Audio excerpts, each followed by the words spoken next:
கூடத்தில் ஒரே நாளில் 2 கோடி ரூபாய்க்கும் மறைமுக ஏலத்தில் பருத்தி கொள்முதல். அதிகபட்சமாக குவிண்டாலுக்கு ரூபாய் 7,300க்கும் விலை போனதால் விவசாயிகள் மகிழ்ச்சி.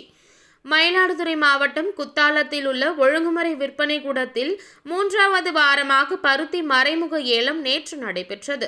இந்த மறைமுக ஏலத்தில் பருத்தி குவிண்டால் ஒன்றுக்கு அதிகபட்ச விலையாக ரூபாய் 7,300க்கும் குறைந்தபட்ச விலையாக ரூபாய் 5,600க்கும் சராசரியாக ரூபாய் 6,800க்கும் விலை போனது.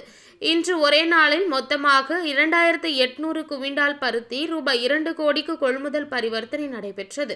இந்த ஏலத்தில் 1,855 விவசாயிகள் கொண்டு வந்த பருத்தியை தேனி, கோவை, கொங்கணாபுரம், பெரம்பலூர், விழுப்புரம், திருப்பூர், கும்பகோணம் உள்ளிட்ட ஊர்கள் மற்றும் கர்நாடகா, மகாராஷ்டிரா, ஆந்திரா, குஜராத் ஆகிய மாநிலங்களில் இருந்து 21 வியாபாரிகள், மில் அதிபர்கள் கொள்முதல் செய்தனர்.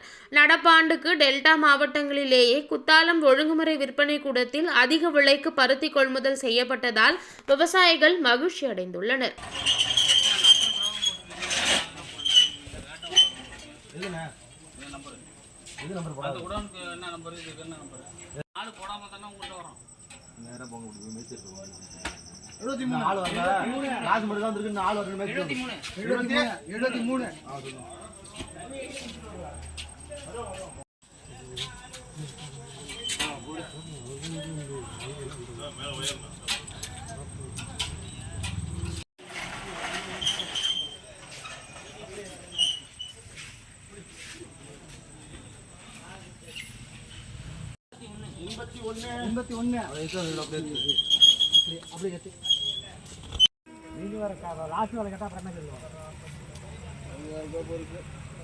சராசரி 7 ரூபா வரும்.